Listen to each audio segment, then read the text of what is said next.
आज ना खेसारी ना पवन, आज बा हमार बारी। तो नमस्कार, प्रणाम, हर हर महादेव। हम मंटू कुमार और आप देख रहे हैं हमारे मंटू रिएक्ट।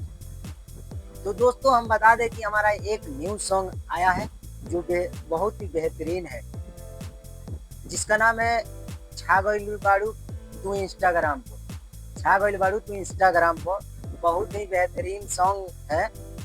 खुद हम गाए हैं और क्या ही बताएं इसके बारे में कि बहुत ही अच्छा है। अगर आप लोगों को लगता है कि नहीं होगा तो जाके एक बार सुनिएगा।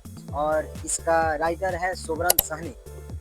सोबरन सहनी इस गाने को लिखे हैं और म्यूजिक किए हैं कुमार उत्तम। और बता दें कि ये गाना टिया फिल्म हिट पे है।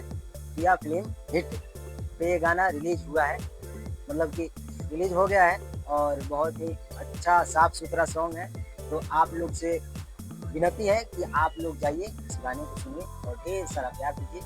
अच्छा नहीं है, अगर सुनने के बाद आपको लगता है कुछ डाउट है इसमें तो कमेंट में ज़रूर बताइए कि अगली बार से अगर लेके आना होगा हमको तो कुछ अच्छा लाने का प्रयास करेंगे।